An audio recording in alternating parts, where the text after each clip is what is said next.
जाने अनजाने में जब हमसे कोई गलती हो जाती है तो जिंदगी हमें उस गलती से उभरने का, उस गलती से संवरने का एक मौका जरूर देती है।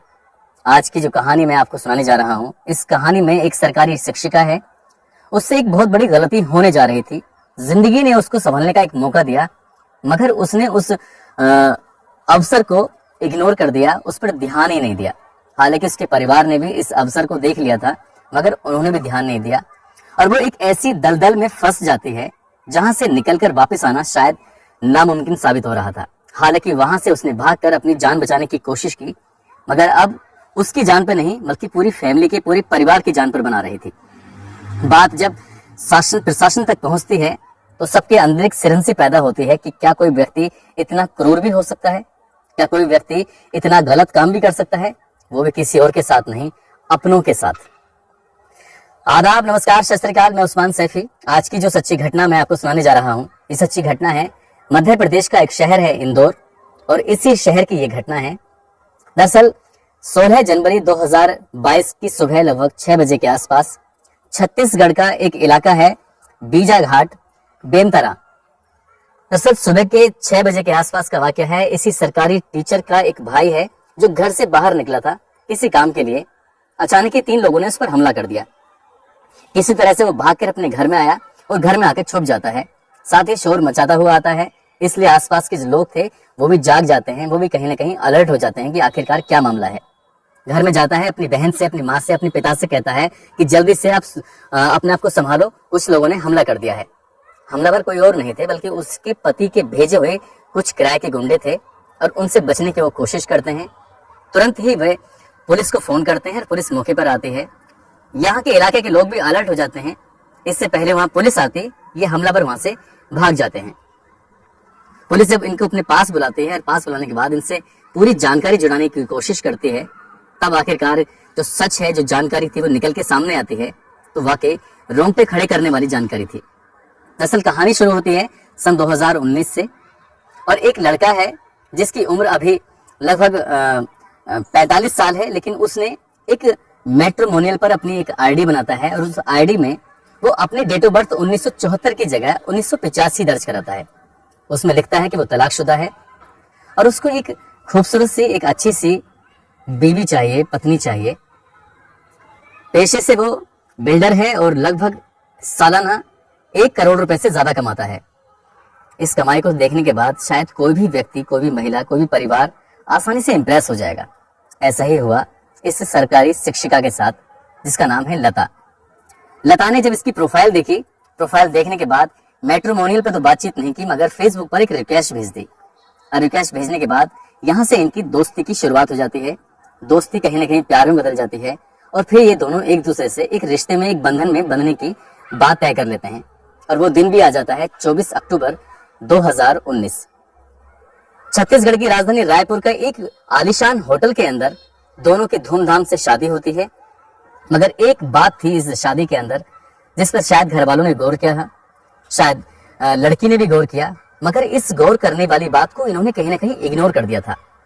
इग्नोर करने वाली बात यह थी कि लड़की वालों की तरफ से उनके रिश्तेदार, दोस्त, मिलने वाले, आसपास के सभी लोग शामिल थे, मगर लड़के की तरफ से कोई भी शामिल नहीं था। वो सिर्फ अकेला आया था। उस लड़के से इस सवाल भी पूछा गया कि तुम अकेले क्यों आए हो, तुम्हारे परिवार में माँ बाप, भाई बहन, रिश्तेदार क्या कोई नहीं है?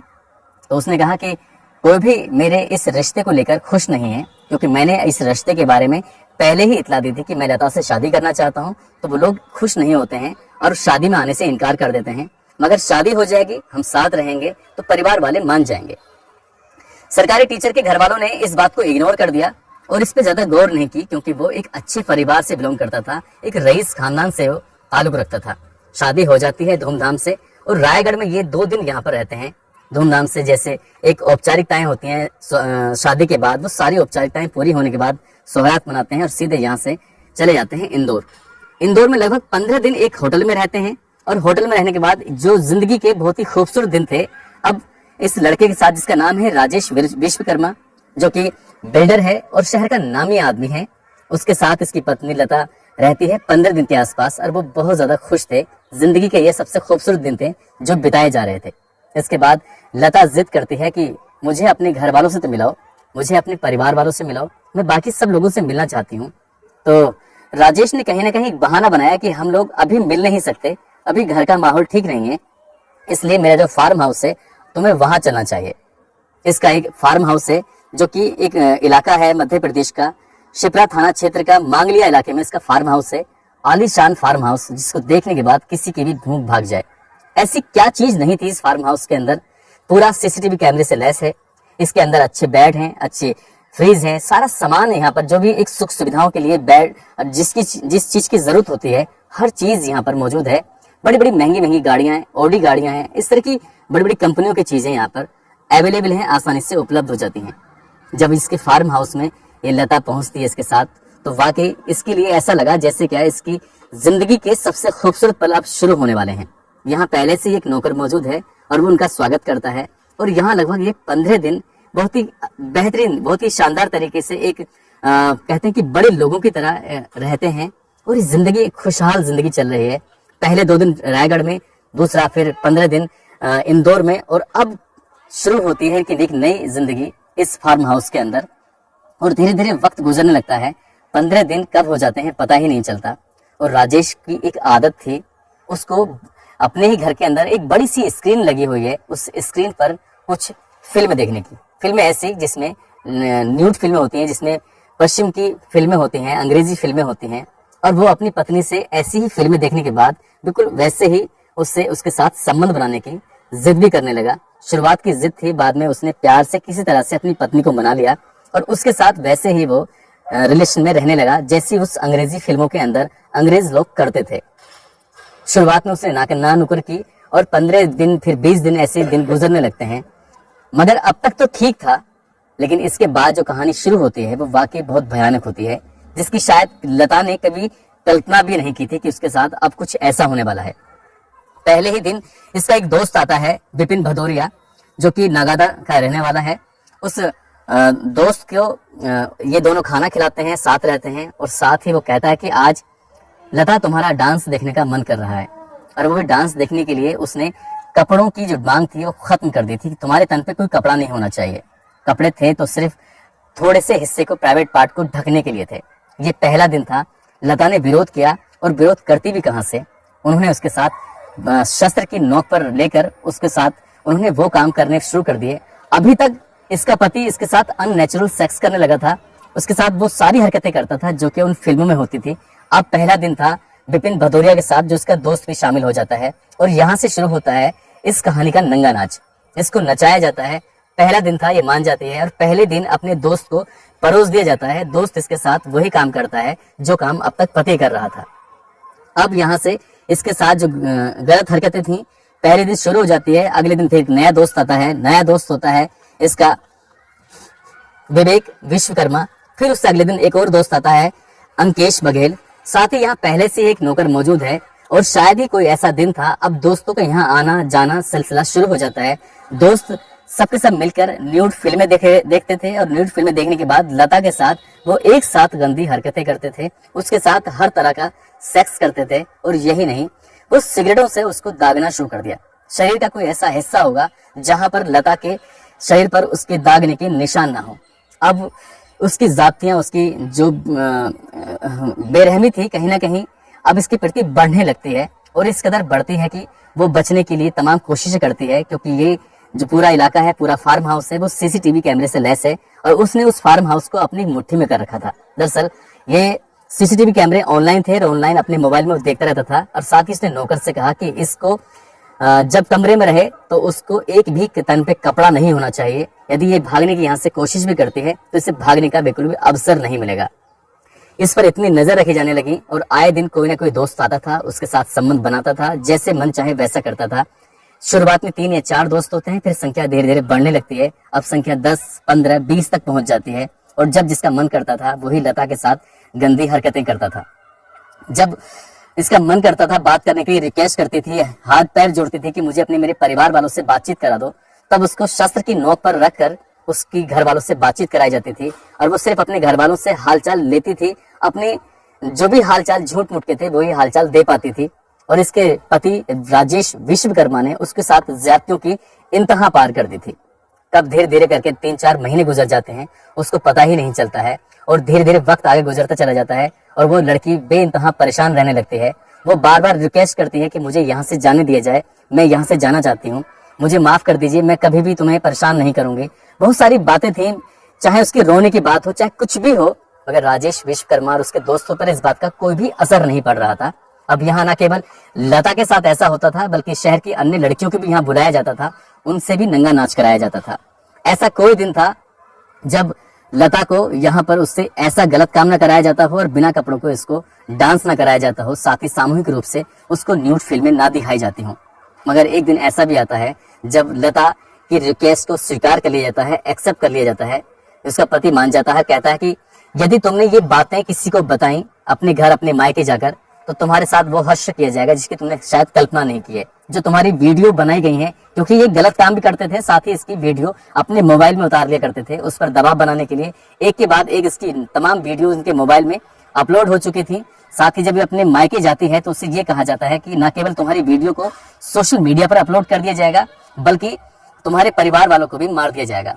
ये अपने मायके चली जाती है और मायके जाके चुपचाप अपने रहने लगती है। हालांकि उसने अपने परिवार से, अपनी माँ से, अपने भाई से किसी को भी ये बात नहीं बताई थी कि उसके साथ ऐसा जुल्म वहां पर हुआ है। मगर कुछ दिन के बाद एक जो इसका दोस्त है विपिन भदौरिया, नगादा थाना क्षेत्र का रहने वाला है, उसका राजेश विश्वकर्मा सीधा उसको उसके इलाके में भेजता है और उससे कहता है कि इसे वापस लेके आओ, नहीं आती है तो उनको मार डालना।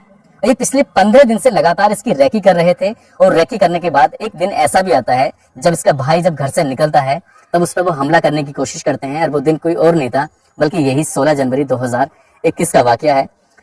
हालांकि इसके भाई ने किसी तरह भागकर अपनी जान बचाई, इसकी बहन पर भी हमला करने की कोशिश की, मगर तब तक पुलिस आ चुकी थी, पुलिस को देख के भाग चुके थे।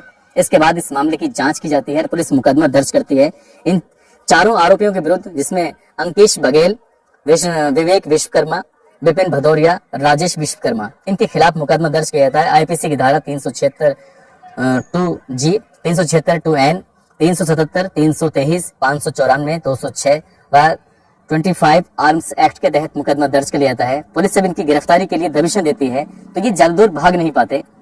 आखिरकार पुलिस इन्हें बहुत कम समय में अपनी गिरफ्त में ले लेती है और इनसे पूछताछ करती है। साथ ही उस फार्म हाउस की तलाशी जब ली जाती है तो उस फार्म हाउस पर सेक्स टॉय मिलते हैं, और ऐसी कोई चीज नहीं थी जो पुलिस को वहां नहीं मिलती। फिर मामला नगर निगम तक पहुंचता है, फिर मामला इस इलाके के डीएम तक पहुंचता है। डीएम बिलास भोसकर संदीपान है और साथ ही एसपी धर्मेंद्र सिंह, ये दोनों मिलकर इस मामले की जांच कराते हैं कि ये जो फार्म हाउस है वो सही है गलत है। नगर निगम से इसकी जांच कराई जाती है तो ये कागजों में तो था ही नहीं, इसलिए इस पर बुलडोजर चलाकर इसको गिरा दिया जाता है। साथ ही इनको आरोपियों को गिरफ्तार करके इन्हें जेल भेज दिया जाता है और इस मामले की जांच पड़ताल की जा रही है।